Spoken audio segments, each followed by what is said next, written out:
નમસ્કાર વિદ્યાર્થી મિત્રો, આજ રોજ ફાઉન્ડેશનના 8મા ધોરણના બીજા ચેપ્ટરના બીજા ભાગ માટે આપણે સૌ મળી રહ્યા છીએ.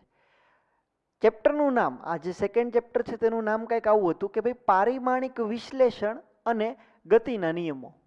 તેમાંથી પારિમાણિક વિશ્લેષણ વાળો ટોપિક તમે ઓલરેડી ભણી ચૂક્યા છો. આજે સેકન્ડ પાર્ટ ગતિના નિયમો વિશે આપણે ચર્ચા કરવાની છે.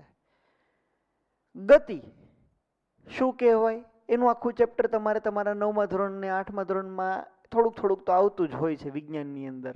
ગતિને લગતી વાતો કે ભાઈ કોઈ એક પદાર્થની સાપેક્ષે બીજો પદાર્થ સમય સાથે પોતાનું સ્થાન બદલે ત્યારે તે પદાર્થ જે જરા સાપેક્ષે સ્થાન ચેન્જ થતું હોય એની સાપેક્ષે એ ગતિ કરે છે એમ કહેવાય. મતલબ કે કોઈ એક પદાર્થની સાપેક્ષે બીજો પદાર્થ સમય સાથે પોતાનું સ્થાન બદલે તો તે પદાર્થ આ પ્રથમ પદાર્થની સાપેક્ષે પોતે ગતિ કરે છે તેમ કહેવાય. ઠીક છે, ગતિની વાત જવા દઈએ. ગતિના નિયમો કોને આપ્યા? ગતિના નિયમો ન્યૂટન. તમને ચિત્ર દેખાડું. આ ન્યૂટનભાઈ પોતે નથી, પણ કેમ આમ કાર્ટૂન ટાઈપ હોય એવું જસ્ટ એક ઇમેજ છે કે ભાઈ ગતિના નિયમો. ન્યૂટન આપણને બધાને ખબર છે કે ઓલું સફરજન ઉપરથી ઝાડ ઉપરથી નીચે પડ્યું અને એને વિચાર આવ્યા કે ભાઈ આ સફરજન નીચે જ કેમ પડ્યું, એ સફરજન ઉપર કેમ ન ગયું. રેડી? આપણને એમ થાય કે કાશ ન્યૂટન સફરજનના ઝાડની બદલે કંઈક આમ મોટા, આમ જોવો ને તમે, આમ કંઈક અવડા મોટા ફળ થતા હોય એવા કોઈક ઝાડની નીચે બેઠો હોત ને સીધું એ ફળ માથે આવ્યું હોત ને તો આપણે કંઈ ઝંઝટ જ ન રહેત. બરોબર કે નહીં? પણ ઠીક છે, ખાલી ન્યૂટને જે કંઈ પણ આ ગુરુત્વાકર્ષણને લગતા નિયમો આપ્યા એવું નથી. ઘણી વખત શું થાય, આપણા બધાના મગજમાં ન્યૂટન આવે ને એટલે એક વાત આવે, ગુરુત્વાકર્ષણ બળ. એ ગુરુત્વાકર્ષણ બળ કોને આપ્યું? તો કે ન્યૂટને. પણ એને ગુરુત્વાકર્ષણ બળ સિવાયના પણ ઘણા બધા નિયમો આપ્યા છે. ટોટલ ગતિને લગતા એને 3 નિયમ આપ્યા છે. ન્યૂટનનો પ્રથમ નિયમ, ન્યૂટનનો બીજો નિયમ, ન્યૂટનનો ત્રીજો નિયમ. આજ રોજ શક્ય બનશે તો આપણે પ્રથમ 2 નિયમ વિશે અભ્યાસ કરી જશું. ગતિ, કોઈ પદાર્થ ગતિમાં છે અથવા તો કોઈ પદાર્થ સ્થિર છે, મતલબ પદાર્થની પોતાની કંઈક અવસ્થા હોય. હવે તમે કોઈ દિવસ એવું વિચાર્યું, માનો કે મારી પાસે આ બોલ છે, સપોઝ આ બોલ મારા હાથમાં સ્થિર પડ્યો છે. રેડી?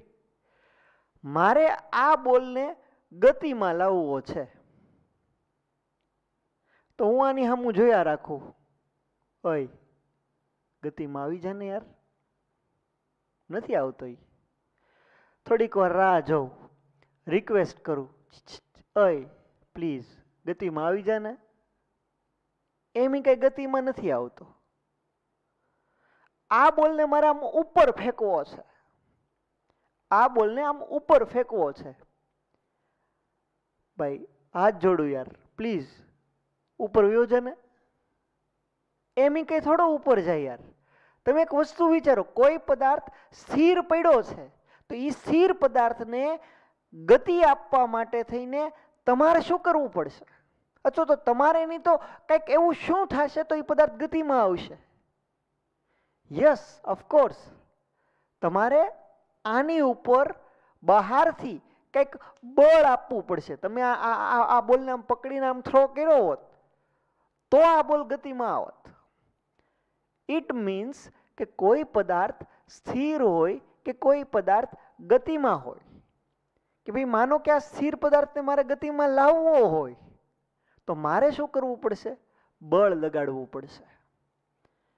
અથવા તો તમે એક વસ્તુ એ વિચારો કે ભાઈ કોક 4 વ્હીલ વાળો ભાઈ આવે છે, અથવા તો 4 વ્હીલ ની, હાલો કોઈક વસ્તુ આમ ગબડતી આવે છે. બરાબર? માનો કે કોઈક વસ્તુ આમ ગબડતી આવતી હોય અને મારે એ વસ્તુને ઊભી રાખી દેવી છે તો હું શું કરું? એ વસ્તુ ગબડતી હોય ને યાર, ગબડતો ઉભો રહી જાઓ એમ કહું તો થોડું ઊભું રહી જાય યાર.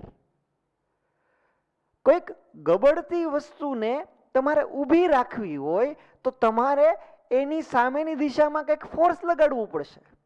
અને એ ફોર્સ લગાડ્યા પછી એ ગતિવાળી વસ્તુ તમારી સ્થિર થશે. મતલબ કે સ્થિર વસ્તુને તમારે ગતિમાં લાવવી હોય કે ગતિવાળી વસ્તુને તમારે સ્થિર કરવી હોય, તમારે બહારથી કાંઈકનું કાંઈક બળ આપવું જ પડે, નહીતર કાંઈ થાય નહીં. હલો, કાંઈક બહારથી તમે બળ આપશો તો જ સ્થિર વસ્તુ ગતિમાં આવશે, ગતિમાન વસ્તુ સ્થિર થશે. આ બધા અવલોકનો ન્યૂટને કર્યા હતા અને એને આધારે એને પોતાના 2-3 નિયમો આપ્યા હતા. ગતિ માટે જરૂરી થયું બળ. બરાબર. બળને લગતી થોડી ઘણી વાત કરી દઉં તમને કે ભાઈ બળ, સવારના સૂતા હોય, બેડમાંથી ઓલું આમ મસ્ત બ્લેન્કેટ ઓઢીને સૂતા હોય, સીધું બ્લેન્કેટ આમ ઊંચું કરો તો એ ઊંચું કરવા, બ્લેન્કેટ ઊંચું કરવામાં તમારે બળ દેવું પડે. પછી ઊભા થયા, ડાયરેક્ટ ટૂથપેસ્ટ લીધું, બ્રશ લીધું, તો ટૂથપેસ્ટમાંથી મતલબ ટ્યુબમાંથી ટૂથપેસ્ટ કાઢવા માટે તમારે બળની જરૂર પડે. બરાબર છે. પછી તમે તમારું સ્કૂલ બેગ લઈને સ્કૂલે આવતા હોય તો સ્કૂલ બેગને ઉચકવા માટે થઈને તે તમારે બળની જરૂર પડે. આપણા રોજિંદા જીવનમાં ઠેક ઠેકાણે આપણે બળ કરતા જ હોઈએ છીએ. આજે જે કંઈ જોવાનું છે એ આપણે જોવાનું છે ન્યૂટનના નિયમો. ન્યૂટનના નિયમો છે ગતિને લગતા છે અને ગતિ ઉદ્ભવવા માટેનું કારણ બળ છે. અત્યાર સુધીના વાતચીત દરમિયાન આપણે કોઈ દિવસ એવું નહોતા શીખ્યા કે ભાઈ પદાર્થ પાસે ગતિ આવી ક્યાંથી. આખું ફિઝિક્સ છે ને, હું તમને કહું, આખું ફિઝિક્સ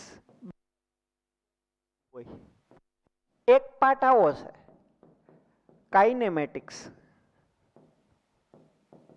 એક પાર્ટ આવો છે ડાયનેમિક્સ.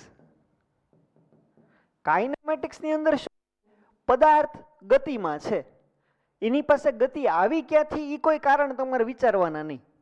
કોઈક પદાર્થ ગતિ કરે છે, પૂરું થઈ ગયું. એ ગતિ આવી ક્યાંથી, કેટલી મતલબ કયું બળ લાગ્યું છે, એવી કોઈ ચર્ચા આની અંદર ન થાય. ડાયનેમિક્સની અંદર શું થાય, પદાર્થની ગતિની ચર્ચા થાય અને એ ગતિ ઉદ્ભવી ક્યાંથી એના કારણોની ચર્ચા થાય.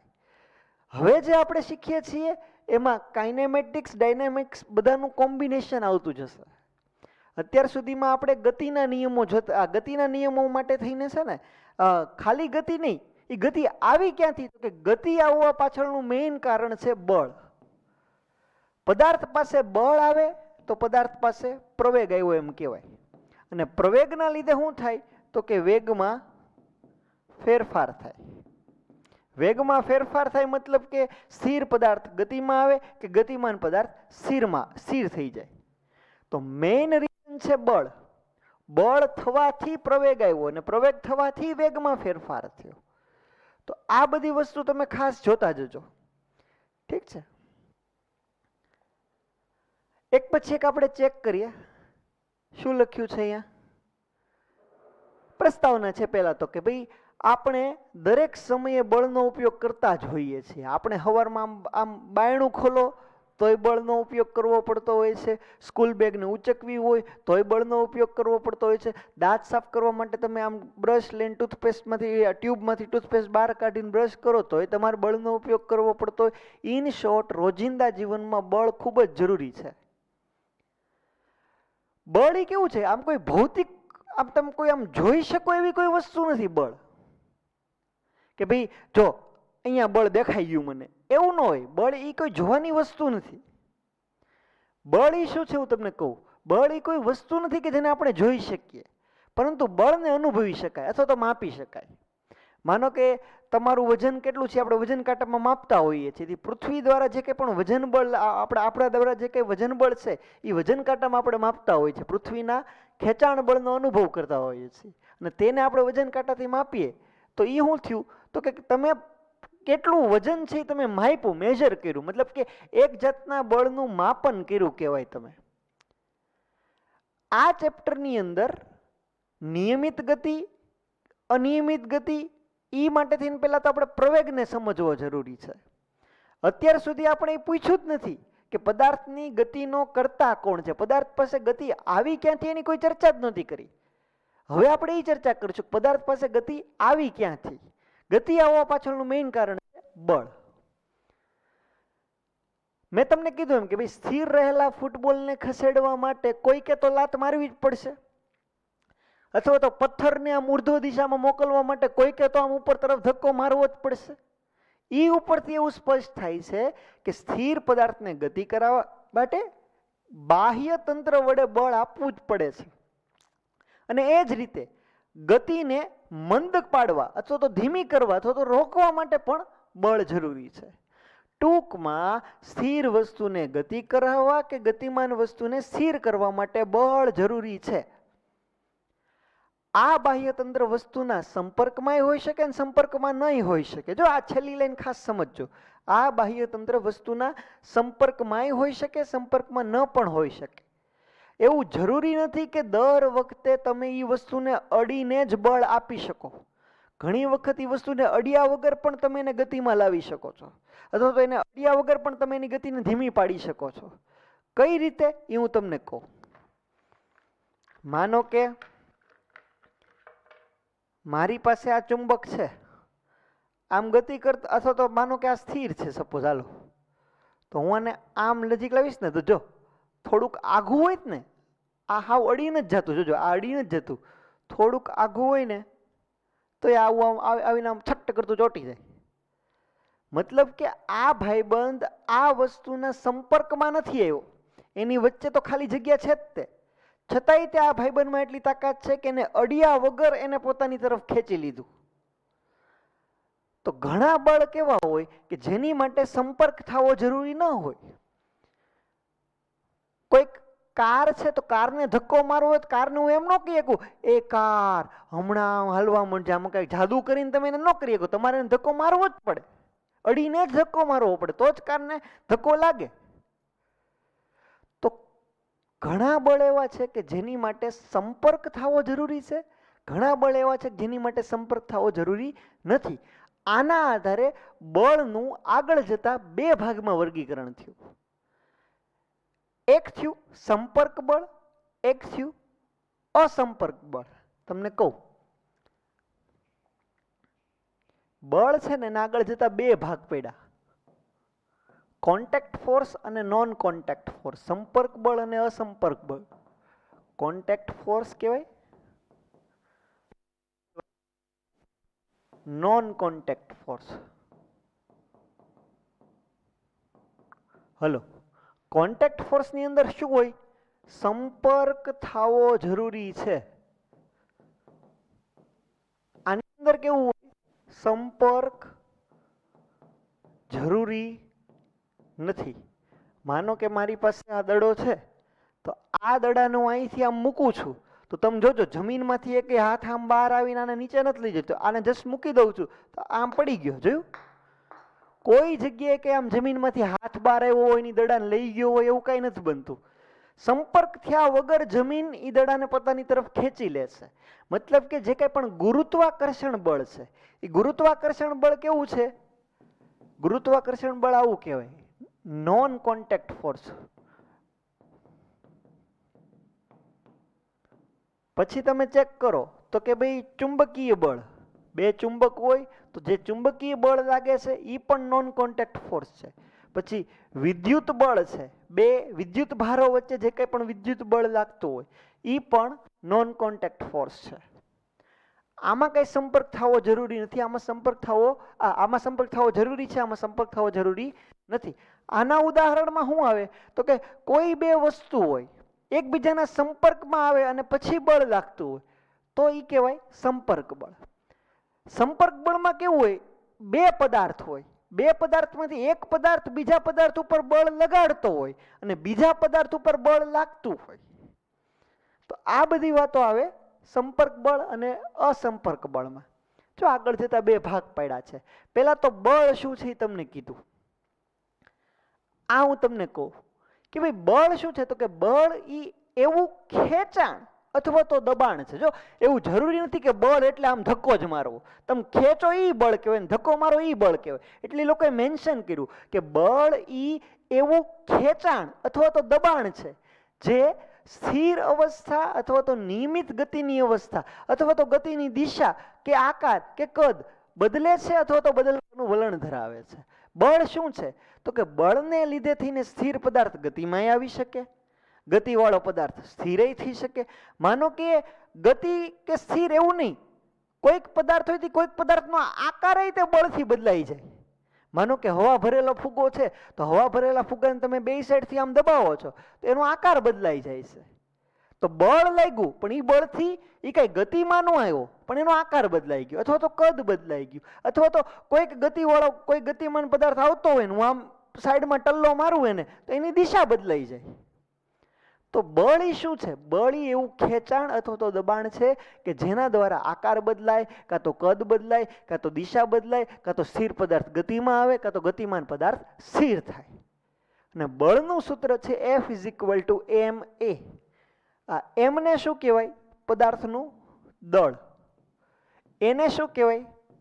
પ્રવેગ. સૂત્ર યાદ ન રહે તો તમે યાદ રાખજો, F એટલે કે ફાધર.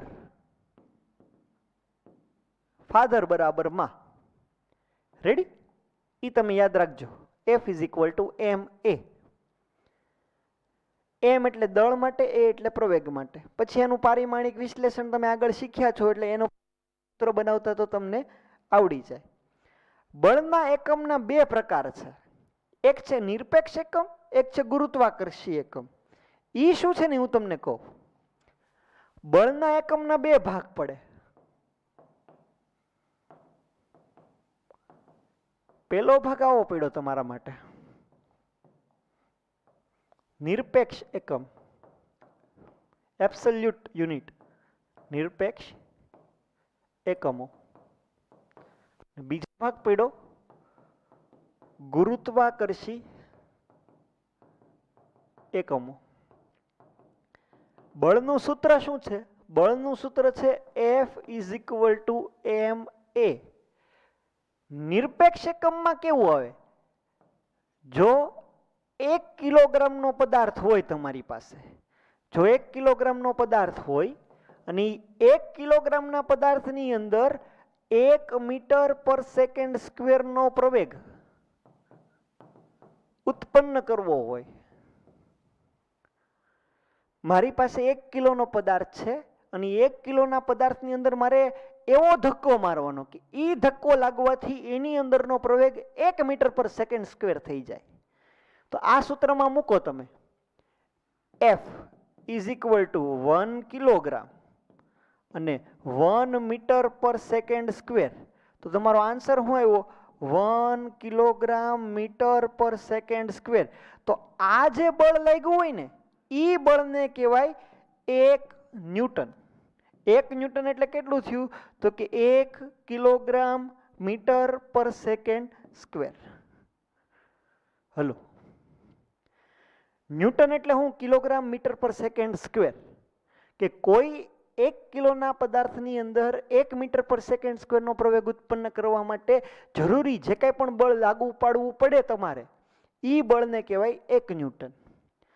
ગુરુત્વાકર્ષી એકમમાં હોય કે તમારી પાસે 1 કિલોગ્રામનો જ પદાર્થ છે પણ એ 1 કિલોગ્રામના પદાર્થની અંદર તમારે પ્રવેગ કેટલો? 9.8 મીટર/સેકન્ડ² નો પ્રવેગ ઉત્પન્ન કરવો છે.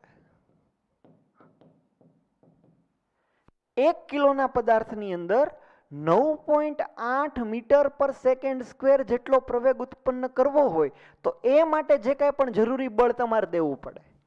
મતલબ કે સૂત્ર છે આવડું, ફોર્સ = માસ * એક્સેલરેશન. પણ માસની બદલે 1 કિલોગ્રામ જ તે, અને એક્સેલરેશન પ્રવેગની બદલે તમે આમ લખી શકો 9.8 મીટર/સેકન્ડ².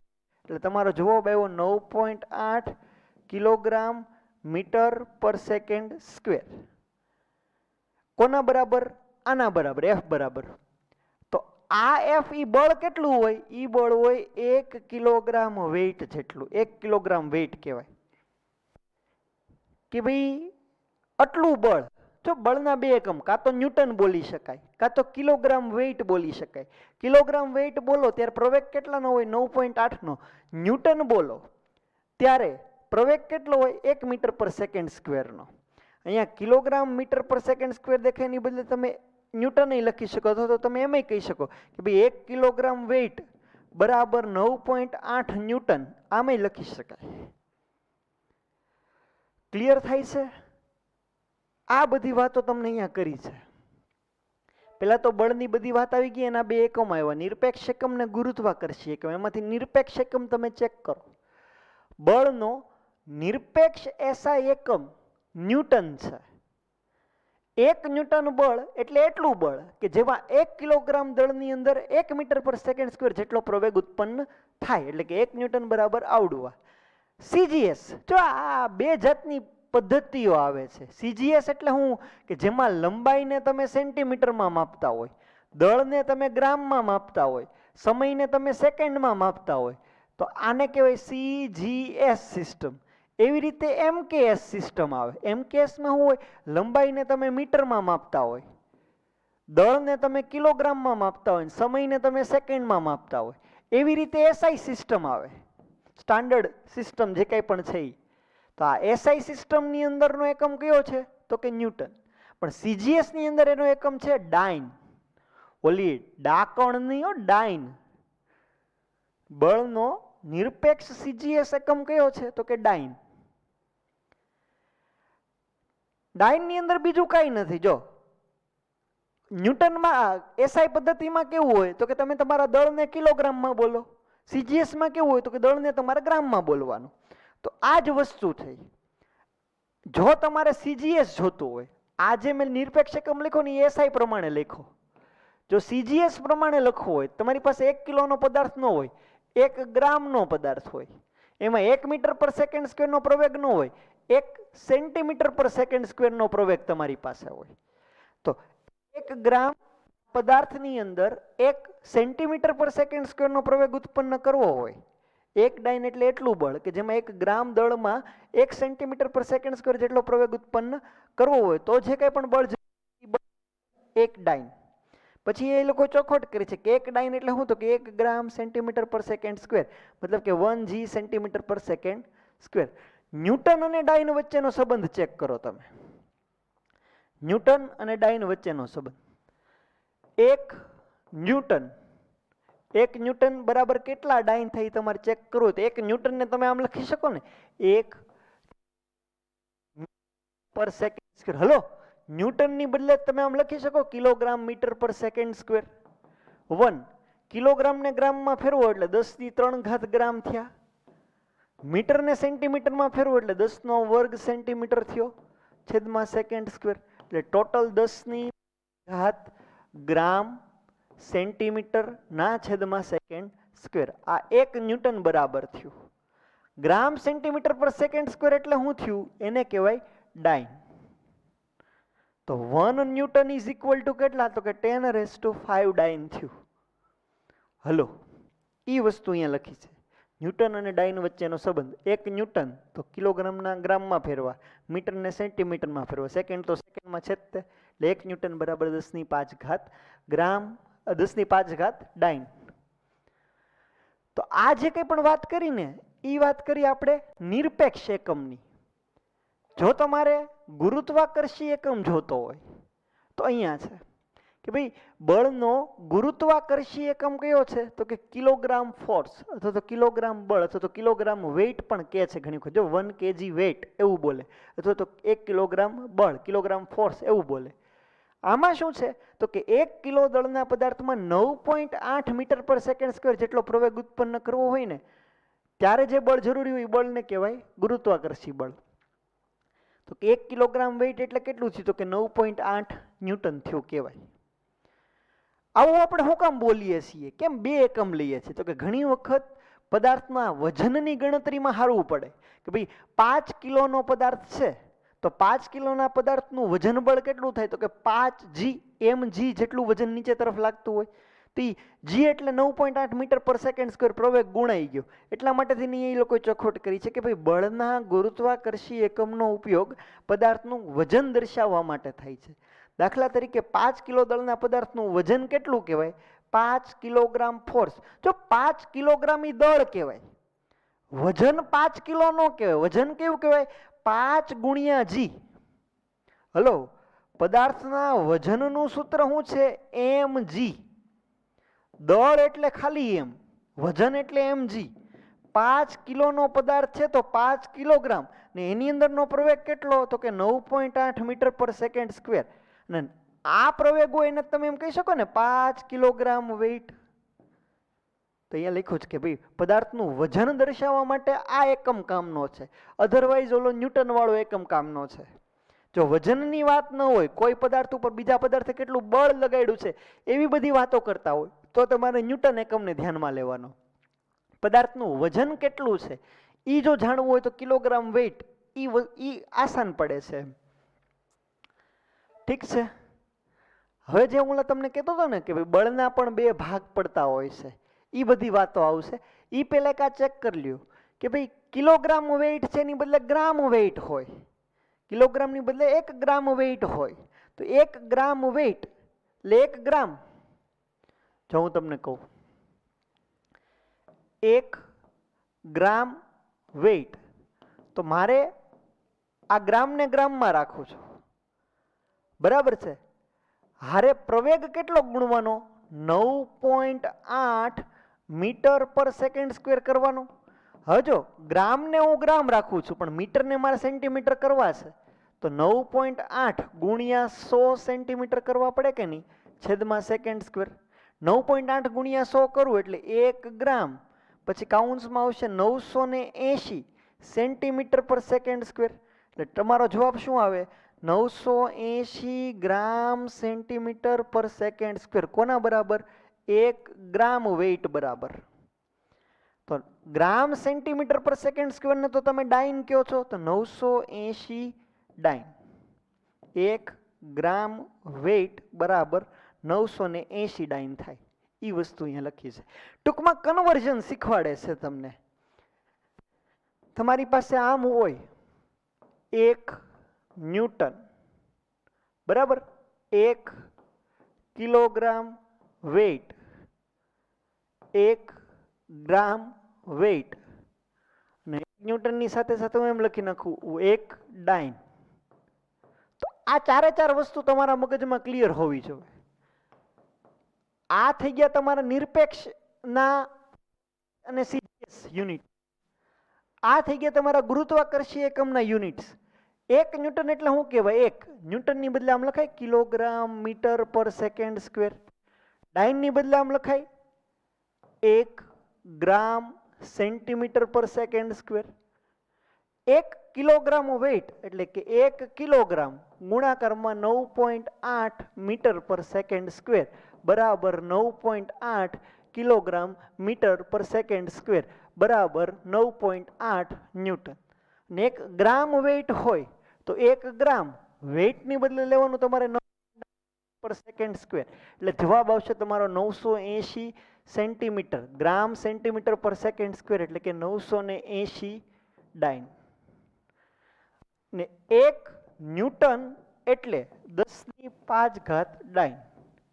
જો આટલી અંદરની વસ્તુને એક સ્ક્રીનશોટ પાડીને તમે ક્યાંક લખી નાખજો. બધું મેં કહી દીધું, આનું આ થાય, આનું આ થાય, આનું આ થાય, આનું આ થાય, આ છે.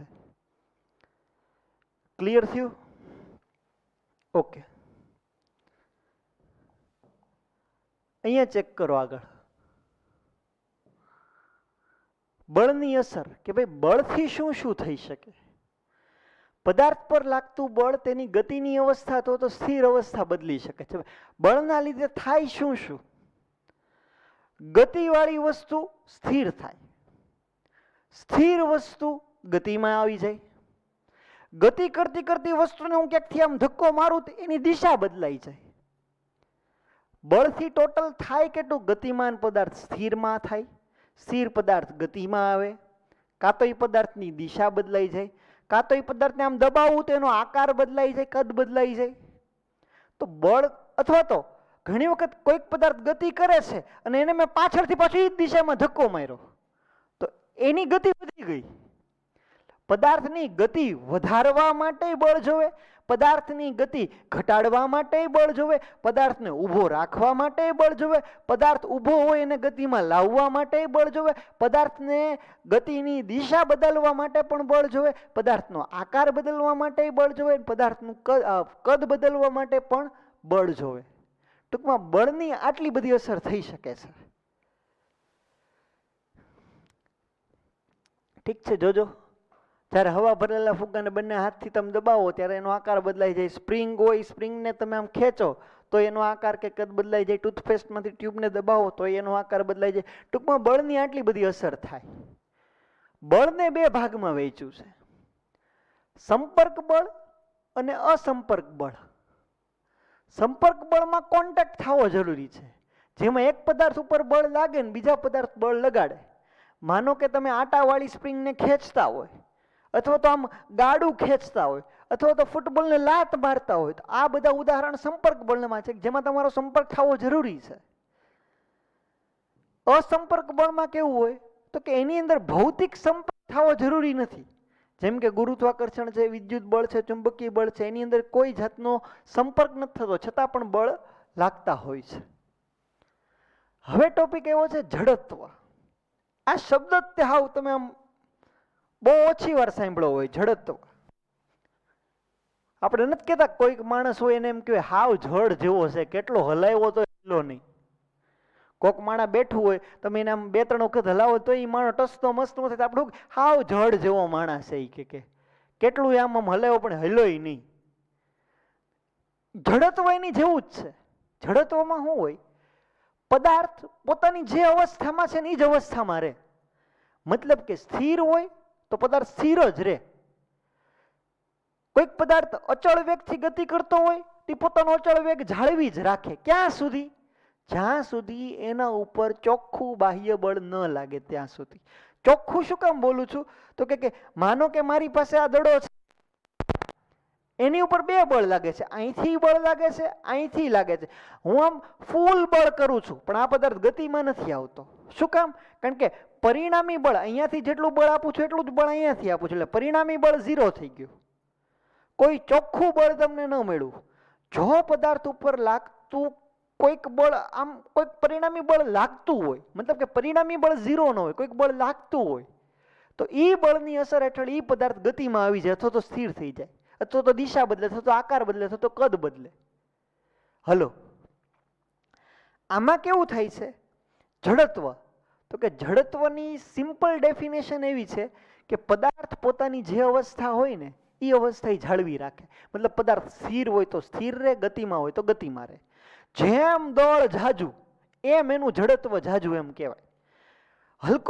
એક હલકો માણસ હોય ને એક જાડિયો એવો માણસ હોય, તો ઓલા હલકા માણસને તમારે આમ બહારથી બળ આપો ને તરત આમ બિચારો ઘલી જાય. ઓલા જાડિયો તરત ટસ ને મસ ન થાય. તો એનો મતલબ શું કે જાડિયા પદાર્થનું જડત્વ વધારે છે, કારણ કે જલ્દીથી પોતાની અવસ્થા નથી બદલતો. સ્થિર હોય તો સ્થિર જ પડ્યો રહે. તમારે એ જાડિયા એવા સ્થિર માણસને ગતિમાં લાવવા માટે વધારે બળ દેવું પડે. મતલબ કે જાડિયા માણસનું જડત્વ વધારે હતું, પતલા માણસનું જડત્વ ઓછું હતું. એટલે કહેવાય શું, જેમ દળ વધારે તેમ જડત્વ વધારે. જડત્વ એટલે કાંઈ નહીં, પદાર્થ પોતાની જે અવસ્થા જાળવી રાખે છે. કઈ અવસ્થા? તો કે સ્થિર હોય તો સ્થિર રહે, ગતિમાં હોય તો ગતિમાં રહે. એને કહેવાય જડત્વ. પોતાની અવસ્થા જાતે ન બદલવાના પદાર્થના ગુણધર્મને પદાર્થનું જડત્વ કહે છે. જડત્વ 3 જાતના છે: સ્થિત જડત્વ, ગતિક જડત્વ, દિશા જડત્વ. મતલબ સ્થિત મતલબ હું પદાર્થ સ્થિર હોય તો સ્થિર જ રહેવાની ટ્રાય કરે. ગતિક જડત્વ એટલે હું પદાર્થ ગતિમાં હોય તો ગતિમાં રહેવાની જ ટ્રાય કરે. દિશા જડત્વ એટલે હું જ્યાં સુધી પદાર્થ જે દિશામાં જતો એ દિશામાં જવાની ટ્રાય કરે, જ્યાં સુધી તેના ઉપર બળ ન લાગે ત્યાં સુધી. જડત્વ એટલે હું જે કાંઈ પણ ફેરફાર થાય છે ને ફેરફારનો વિરોધ. પદાર્થનું દળ એ એના જડત્વનું માપ છે. કેમ? તો કે દળ વધુ તો જડત્વ વધુ. જડત્વ પછી એક અગત્યનો નિયમ આવે છે, ન્યૂટનનો પ્રથમ નિયમ. જો અહીંયા આગળ આપણા ટોપિકના પિક્ચરિયા પીડા, નંબરિયા પીડા અત્યારે જોવો તો ગતિના નિયમો. અત્યાર સુધી બળ વિશે તમને થોડુંક શીખવાડ્યું ને હવે ગતિ આવી. ગતિ આવે ક્યારે? બળ લાગતું હોય તો ગતિ આવે. એટલે પહેલા તમને એ લોકોએ બધું બળ વિશે કહી દીધું. હવે ગતિનો પહેલો નિયમ આવ્યો.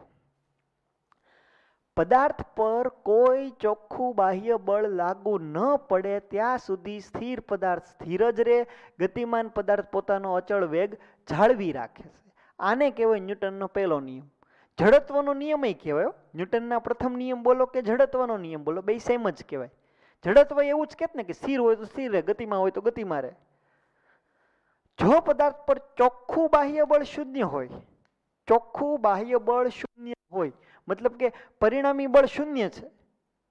પરિણામી બળ શૂન્ય છે મતલબ હું કોઈ જાતનું બળ નથી લાગતું. બળ એટલે શું થયું? F is equal two ma. હવે પદાર્થ છે, તમારી પાસે કોઈક પદાર્થ છે, પદાર્થ છે એટલે એની પાસે દળ તો હોવાનું. પરિણામી બળ 0 છે તો પરિણામી 0 ક્યારે થયું હોય? દળ તો કઈ 0 ન હોય, આ કઈ નોટ ઇક્વલ ટુ 0 હોય. જો તમારા પદાર્થનો પ્રવેગ 0 હોય ને, પ્રવેગ 0 હોય ને તો જ બળ 0 થાય. મતલબ શું કે જો પદાર્થ પર લાગતું પરિણામી બળ 0 છે તો એ બળ 0 ક્યારે થયું કહેવાય? જો પદાર્થનો પ્રવેગ 0 હોય તો જ બળ 0 થયું કહેવાય. પ્રવેગ 0 છે એ એટલે શું થયું? Delta V by delta T. Delta V એટલે હું વેગમાં થતા ફેરફારનો સમય દર. પ્રવેગ 0 ક્યારે હોય? આ એ 0 ક્યારે હોય? જો અંશ 0 હોય તો. અંશ 0 ક્યારે હોય? V2 ને V1 સમાન હોય તો. બરાબર. મતલબ શું કે શરૂઆતમાં જે વેગ હોય એ જ વેગ પછી હોય. મતલબ કે વેગમાં ફેરફાર થતો ન હોય તો પ્રવેગ 0 હોય. તો V1 V2 મતલબ કે પદાર્થ પોતાની અચળ વેગવાળી ગતિ જાળવી રાખતો હોય ને, પદાર્થ આમ અચળ વેગથી જ જતો હોય, વેગમાં ફેરફાર ન થતો હોય તો પ્રવેગ નથી એમ કહેવાય. પ્રવેગ નથી મતલબ કે એની ઉપર કોઈ બળ લાગતું નથી એમ કહેવાય. ઇન શોર્ટ, જો કોઈ માણસ એવું તમને કે પદાર્થ ઉપર લાગતું બળ 0 છે, બળ 0 છે નો મતલબ શું થાય? પ્રવેગ 0 છે. પ્રવેગ 0 છે નો મતલબ શું થાય? પદાર્થનો પ્રવેગ 0 છે મતલબ કે એના વેગમાં કોઈ ફેરફાર થતો નથી. વેગમાં કોઈ ફેરફાર થતો નથી મતલબ એમ કે એનો વેગ અચળ ને અચળ રહેશે. પછી ઊભો હોય તો ઊભો ને ઊભો રહે, અચળ વેગવાળી ગતિ ચાલુ રાખતો હોય તો અચળ વેગવાળી ગતિ ચાલુ જ રાખતો હોય. એટલે જ્યારે જ્યારે તમારી આંખ સામે એવું આવે કે પદાર્થ પર લાગતું બળ 0 છે, એના બે મતલબ થાય. કાં તો પદાર્થ સ્થિર છે અને કાં તો પદાર્થ અચળ વેગથી ગતિ કરે છે. ઠીક છે? આ થઈ ગયું ન્યૂટનનો પહેલો નિયમ. બરાબર. એની પછી આ ચેક કરો. આ નિયમ શું આપે છે? તો કે બળની વ્યાખ્યા આપે છે, મૂલ્ય ન આપ્યો. ન્યૂટનનો પહેલો નિયમ બળની વ્યાખ્યા આપે. વ્યાખ્યા કઈ રીતે આપે? સ્થિર પદાર્થ સ્થિર છે. શું કામ સ્થિર છે? કારણ કે બળ નથી લાગ્યું. ગતિમાન પદાર્થ પોતાની અચળ વેગવાળી ગતિ જાળવી રાખે છે. શું કામ જાળવી રાખે છે? કારણ કે બળ નથી લાગ્યું. મતલબ કે જ્યાં સુધી કાંઈક એવી વસ્તુ લાગશે નહીં ત્યાં સુધી એની અવસ્થા જાળવી રાખશે. તો ઈ કઈ વસ્તુ છે જે નથી લાગતી? ઈ બળ. મતલબ કે ન્યૂટનનો પ્રથમ નિયમ બળની વ્યાખ્યા આપે છે. ઉત્પન્ન થવાનું કારણ બળ છે. બળ એવી ભૌતિક રાશિ છે જેનાથી સ્થિર પદાર્થ ગતિમાં આવે, ગતિમાન પદાર્થ સ્થિર આવે. અર્થઘટન સિગ્મા F બરાબર 0 મતલબ કે કાં તો પદાર્થ સ્થિર હોય કાં તો પદાર્થ અચળ વેગ હોય ને પ્રવેગ તો એનો 0 જ હોય. ઠીક છે? વેગમાન નવી રાશિ વ્યાખ્યાયિત કરી. વેગ પછી એવું વેગમાન. વેગ, પ્રવેગ, બળ, આ ત્રણ વિશે તમને ખબર છે. ચોથી રાશિ આવી વેગમાન. વેગમાન એટલે શું? તો કે દળ અને વેગ એ બેના ગુણાકારને વેગમાન કહેવાય. વેગમાન સદિશ રાશિ કહેવાય. જે વેગની દિશા હોય ને એ જ દિશામાં વેગમાન લાગતું હોય. દશામાં ન હોય. આ વેગની દશામાં ઘણા લોકો હમણાં ધૂણવા માંડશે. દિશામાં, વેગની દિશામાં. વેગમાન એટલે કહેવાય દળ અને વેગનો ગુણાકાર. દળનો એકમ થાય કિલોગ્રામ, વેગનો એકમ થાય મીટર પર સેકન્ડ, એટલે કિલોગ્રામ મીટર પર સેકન્ડ. હજી જો હું ઉપર નીચે સેકન્ડ ગુણી દઉં તો શું થયું? કિલોગ્રામ મીટર ને આમ લઈ લો, આ બે સેકન્ડ તો સેકન્ડનો વર્ગ થઈ ગયો ને, એટલે શું થયું? કિલોગ્રામ મીટર સેકન્ડ સ્ક્વેર ગુણાકારમાં સેકન્ડ. આ કિલોગ્રામ મીટર પર સેકન્ડ સ્ક્વેર એટલે શું કહેવાય? Newton into second. ઘણી વખત બે એકમ થાય, ઘણી વખત લોકો આ બોલશે, ક્યારેક આ બોલશે. એટલે વેગમાનના બે એકમ, કિલોગ્રામ મીટર પર સેકન્ડ એ બોલાય તો ન્યૂટન ઇન્ટુ સેકન્ડ એ બોલાય. ક્લિયર થાય છે? ઓકે. એના ઉપરથી એકાદો દાખલો જોઈએ આપણે કે ભાઈ 250 ગ્રામ 250 ગ્રામ છે એટલે દળને હું કિલોગ્રામમાં લઈ લઉં એટલે 250 ગુણાકારમાં 10⁻³ કિલોગ્રામ. હલો 1 કિલોગ્રામ એટલે થાય 1000 ગ્રામ. તમે ગ્રામને કિલોગ્રામમાં ફેરવો છો એટલે 10⁻³ આવે. એટલે આ થઈ ગયું 0.250 કિલોગ્રામ. તમારા પદાર્થનું દળ કેટલું છે તો કે આટલું. તમારા પદાર્થનો વેગ કેટલો છે 72 કિલોમીટર પર કલાક. કિલોમીટર છે ને એને મીટરમાં ફેરવવા છે. કિલોમીટરને મીટરમાં ફેરવવા છે એટલે શું થાય 1000 મીટર થયું. કલાકને સેકન્ડમાં ફેરવવી છે તો 1 કલાક એટલે 3600 સેકન્ડ થઈ ને. મીંડું મીંડું મીંડું મીંડું વયું ગયું. 18 ચોક 72 ને 18 દુ 36 ને 2 પંચા 10 5 ચોક ને 20 મીટર પર સેકન્ડ થયું કહેવાય. વેગ કેટલો કહેવાય 20 મીટર પર સેકન્ડ. તમારે ગોતવાનું છે વેગમાન. વેગમાન એટલે શું થાય તો કે વેગમાન એટલે થાય દળ અને વેગનો ગુણાકાર. દળ કેટલું છે તમારા પદાર્થનું 0.250. વેગ કેટલો છે 20. બસ આ બેનો ગુણાકાર કરજો જે આવી તમારો જવાબ.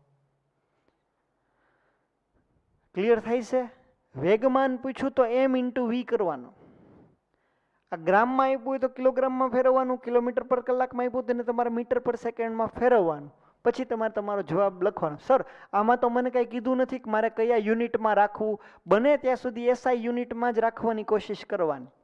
મતલબ કે લંબાઈ છે એ મીટરમાં બોલવાની ટ્રાય કરવાની, દળ છે એ કિલોગ્રામમાં રાખવાનું, સમય છે એને સેકન્ડમાં રાખવાની ટ્રાય કરવાની. ત્યારે જઈને તમારો આ જવાબ આવશે. ઠીક છે? 5 કિલોગ્રામ મીટર પર સેકન્ડ સ્ક્વેર. ઘણી વખત આમ પણ કહી શકાય 5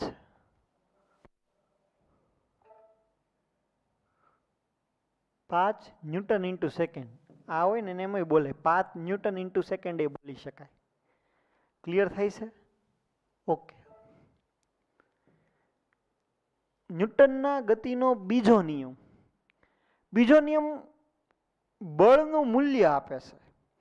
પેલા નિયમની અંદર શું વાત થઈ તો કે પેલા નિયમની અંદર બળની વ્યાખ્યા આપી કે સ્થિર પદાર્થ સ્થિર જ રહે, ગતિમાન પદાર્થ ગતિમાં જ રહે. પછી તમે વેગમાન વિશે ચોખવટ કરી. બરાબર? ન્યૂટનના ગતિના બીજા નિયમમાં શું હોય તો કે ભાઈ ન્યૂટને અવલોકન કર્યું એક હાથી 10ની સ્પીડમાં દોડતો આવે છે. એક હાથી 10 મીટર પર સેકન્ડની સ્પીડથી દોડતો આવે છે અને બાજુમાં એક સસલું 10 મીટર પર સેકન્ડની સ્પીડથી દોડતું આવે છે. તમારે શું કરવાનું છે? હાથીને રોકવાનો છે, સસલાને રોકવાનું છે. તમે વિચારો કયા પદાર્થને રોકવા માટે થઈને તમારે ઓછા બળની જરૂર પડે? મેં બેયની સ્પીડ સેમ રાખી છે. બેય સ્પીડ 10-10ની જ છે. સ્પીડ સેમ હોવા છતાંય તે હાથીને રોકવા માટે તમારે વધારે બળ કરવું પડે, સસલાને રોકવા માટે તમારે ઓછું બળ કરવું પડે. મતલબ કે બળ વ્યાખ્યાયિત કરતી વખતે ખાલી વેગ જરૂરી નથી, વેગની સાથે સાથે દળ પણ જરૂરી છે. એટલા માટે થઈને દળ અને વેગ ઈ બેયથી બનતી ભૌતિક રાશિ એટલે કે વેગમાન ઈ વ્યાખ્યાયિત કર્યું.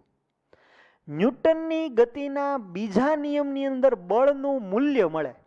કઈ રીતે મળે તો કે ન્યૂટને આવા અલગ અલગ પદાર્થના વેગ સમાન રાખ્યા, દળ અલગ અલગ લીધા.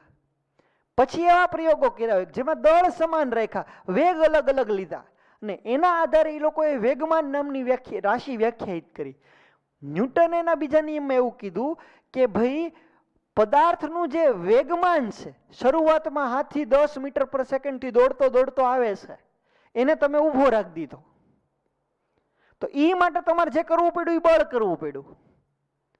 મતલબ શું કે ભાઈ હાથીનું વેગમાન પેલા કાંઈક હતું, પછી કાંઈક છે, પછી તો ઊભો રહી ગયો એટલે પછી તો એનો વેગમાન 0 થઈ ગયું. પેલા કંઈક વેગમાન હતું એનું, તો એ જે વેગમાનનો ફેરફાર થયો વેગમાનનો જે કંઈ પણ ફેરફાર થયો એ ફેરફાર બળના સમપ્રમાણમાં હોય. જેમ વેગમાન વધારે તો વેગમાનનો ફેરફાર જેમ વધારે એમ તમારે સામું બળ વધારે લગાડવું પડે.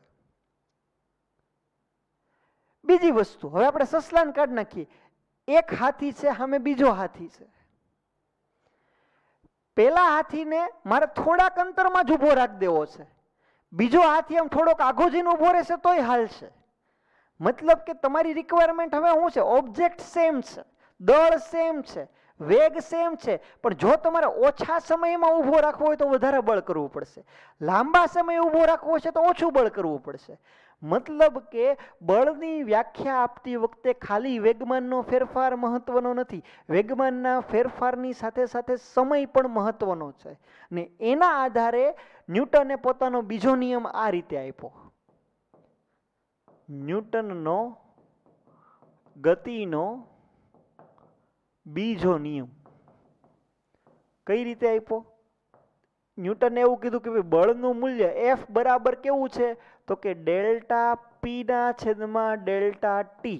બળ સદિશ રાશિ છે. ડેલ્ટા પી એટલે શું? વેગમાનનો ફેરફાર. P2 માઇનસ P1 વેગમાનના ફેરફારનો સમય દર.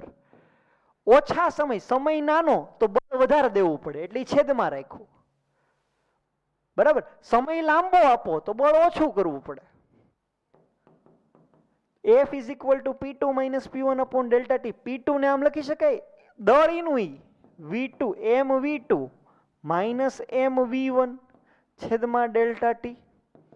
એમ આમ નામ કૌંસમાં આમ લખી શકાય V2 minus V1 ના છેદમાં ડેલ્ટા ટી. ના V2 minus V1 ના છેદમાં ડેલ્ટા ટી છે આ વેગમાં થતો ફેરફાર છેદમાં સમય દર, એને તો પ્રવેગ કહેવાય ને, વેગનો ફેરફાર છેદમાં સમય દર. એટલે બળનું સૂત્ર F is equal two m એ ક્યાંથી આવ્યું? અહીંયાથી આવ્યું. આ સૂત્ર ઉપરથી તમને બળનું મૂલ્ય મળી ગયું. પેલા નિયમથી ખાલી વ્યાખ્યા મળી હતી, બીજા નિયમથી મૂલ્ય મળ્યું. ન્યૂટનનો બીજો નિયમ એવો નથી હો, દળ અને પ્રવેગના ગુણાકારને બળ કહેવાય એવો નિયમ નથી. ન્યૂટને નિયમ આ આપ્યો હતો, પદાર્થના વેગમાનમાં થતા ફેરફારનો સમય દર બળના સમપ્રમાણમાં હોય, આવો એનો નિયમ આપ્યો હતો એને. જો હું તમને શબ્દશઃ વચાવું, પદાર્થના વેગમાનના ફેરફારનો સમય દર તેના પર લાગતા પરિણામી બાહ્ય બળ જેટલો હોય અને એ ફેરફાર પણ પરિણામી બળની દિશામાં હોય. જે દિશામાં વેગમાનનો ફેરફાર હોય એ જ દિશામાં બળ લાગતું હોય. આ સૂત્ર ઉપરથી F is equal two ma અહીંયા સુધીની લોકોએ તારવણી કરી. જો તારવણી અહીંયા પાછળ આપી છે, F is equal two ma. ઠીક છે, આ બધી વસ્તુ તમે એક વખત જોજો. આ પાછી ઓલી 4-5 વસ્તુ આવી કે ગતિમાં હોય સ્થિર કરવો હોય, સ્થિર હોય ને ગતિમાં કરવો હોય, કે દિશા બદલવી હોય, કે આકાર બદલવો હોય, કદ બદલવું હોય, તો તમારે બળ જોવે 1 ન્યૂટન એટલે એટલું 10⁵ ડાયન કહેવાય. બળ 0 છે એનો મતલબ એમ કે પ્રવેગ 0 છે, પ્રવેગ 0 છે એનો મતલબ એમ કે વેગ અચળ છે અથવા તો પદાર્થ સ્થિર છે.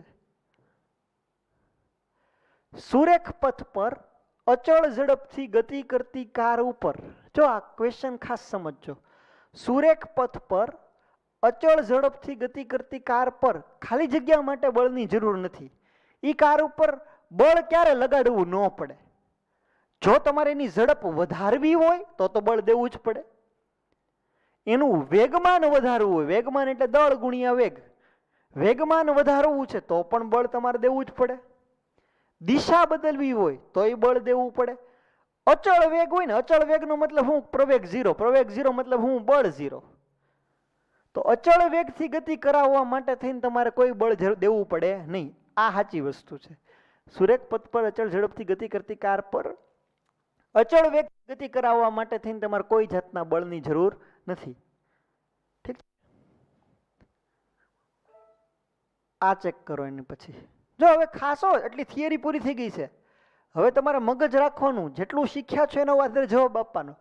એક પદાર્થ પ્રવેગિત ગતિ ચાલુ રાખે છે, પદાર્થ પાસે પ્રવેગ ગતિ પ્રવેગ છે. પ્રવેગ છે એનો મતલબ શું? કે વેગમાં સતત ફેરફાર થાય છે. પ્રવેગિત ગતિ ચાલુ રાખે છે ક્યાં સુધી?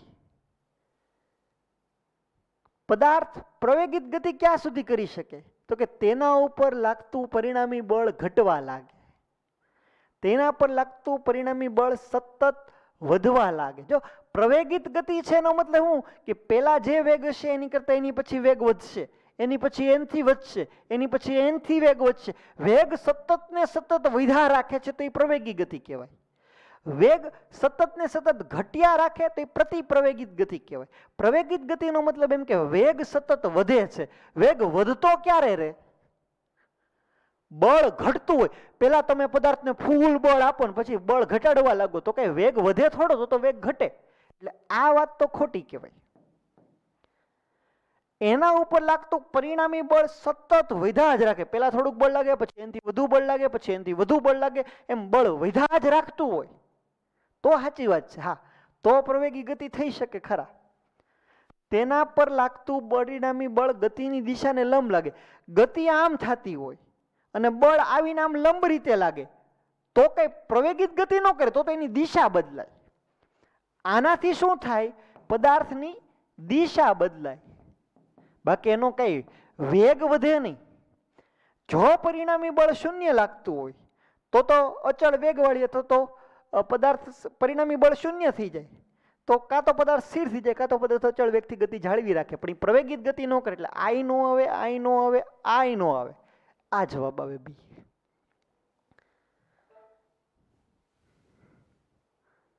આ ચેક કરો. એક પદાર્થનું વેગમાન અચળ હોય તો, વેગમાન અચળ છે એટલે દળ અને વેગ. વેગમાન ક્યારે અચળ હોય? વેગ અચળ હોય તો. હલો, વેગ અચળ હોય તો જ વેગમાન અચળ હોય ને. કારણ કે પદાર્થ લઈ લીધો, માનો કે હું એમ કહું છું કે આ પદાર્થનું વેગમાન અચળ છે. પદાર્થ લઈ લીધો એટલે દળ તો અચળ થઈ ગયું. તો દળની હારે બીજું શું અચળ હોય તો વેગમાન અચળ રહે? તો કે દળની હારે બીજું વેગ અચળ હોય તો વેગમાન અચળ રહે.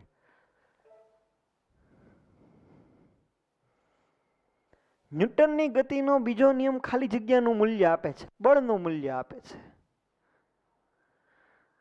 ચેક કરો. 3 કિલોગ્રામ દળ ધરાવતા પદાર્થ પર બળ લગાડતા 0.5 મીટર પર સેકન્ડ. જો પેલા તો હું આપ્યું છે, ડેટા કલેક્ટ કરો. 3 કિલોનો પદાર્થ આપ્યો છે તમને. પ્રવેગ કેટલો આવ્યો છે એની અંદર? 0.5 મીટર પર સેકન્ડ સ્ક્વેરનો પ્રવેગ લાગે છે. આટલું જ બળ. તો જો એક પદાર્થ માટે તમને દળ અને પ્રવેગ આપી દીધો, એની ઉપર ફોર્સ કેટલું લાગશે? તો કે m × a જેટલું લાગશે. m એટલે કે 3. 0.5 એટલે 5/10 કહેવાય. 5 તેરી 15/10 એટલે કે 1.5 ન્યૂટનનું બળ લાગ્યું કહેવાય ને. આટલું જ બળ, આટલું જ બળ મતલબ કેટલું? 1.5 ન્યૂટનનું બળ. કોની ઉપર લાગ્યું? તો કે બીજા પદાર્થ માટે 1.5 ન્યૂટન એ તમારું બળ થઈ ગયું. બીજો પદાર્થ કયો થઈ ગયો? m2 કયો થઈ ગયો? 1.5 કિલોગ્રામ. તો પ્રવેગ કેટલો ઉત્પન્ન થશે? પ્રવેગ જોતો હોય તો ફોર્સ અપોન માસ કરવું પડે ને. Hello, force is equal to mass into acceleration. તો acceleration is equal to force upon mass. Force કેટલું? તો કે 1.5 ન્યૂટન. દળ કેટલું? તો કે 1.5 કિલોગ્રામ. બે ઉડી ગયો. જવાબ શું આવ્યો? પ્રવેગનો જવાબ શું આવ્યો? પ્રવેગનો જવાબ આવ્યો 1 મીટર પર સેકન્ડ સ્ક્વેર. હલો, આ ન્યૂટન પર કિલોગ્રામ જ કહેવાય, પણ ન્યૂટન એટલે શું થયું? કિલોગ્રામ મીટર પર સેકન્ડ સ્ક્વેર છેદમાં કિલોગ્રામ. કિલોગ્રામ કિલોગ્રામ ઉડી ગયા એટલે મીટર પર સેકન્ડ સ્ક્વેર એકમ આવ્યું. ક્લિયર થાય છે? દાખલામાં કાંઈ અઘરું છે કયો? હરીફરીને એક સૂત્ર આવ્યું, F is equal two ma. બીજા એક સૂત્રની વાત જ આપણે હજી સુધી કરી નથી. ગણીને આપ્યો છે તમારા મોડ્યુલની અંદર, ન ખબર પડે તો એક વખત જોજો. પણ બહુ આસાન વસ્તુ છે. દાખલા બધા જાતે જ કરવાની ટ્રાય કરવાની. ઓકે, આ હોમવર્ક છે તમારું આજના દિવસનું ફાઉન્ડેશન. થિયરી ટોપિક 2.15 થી 2.22, સોલ્વ પ્રોબ્લેમ 132, 133, 133, CTP લેવલ 1 140 થી 143. મારા બેટા ધ્યાન રાખજો, 140 થી 143. ઘણા એમ કે 140 કરે 143 કરે. મને એમ લાગ્યું કે 140 અને 143. એમ નથી. 140, 141, 142, 143 ચારેય ગણવાના. ઓકે, ઠીક છે. આજનો લેક્ચર અહીંયા સુધી રાખીએ. પ્રથમ લેક્ચર હતો બળની સાદી સાદી વ્યાખ્યાઓ આપણે જોઈ ગયા. ન્યૂટનના 2 નિયમો, પ્રથમ નિયમ અને બીજા નિયમ વિશે પણ આપણે ચર્ચા કરી. આગળના લેક્ચરની અંદર આ જે કંઈ પણ સૂત્રને આધારે જેટલા પણ દાખલાઓ બાકી છે તેની થોડી ઘણી ચર્ચા કરીશું અને બાકીની થિયરી ઉપર આગળ જઈશું. Thank you. જય હિન્દ, જય ભારત, અસ્તુ.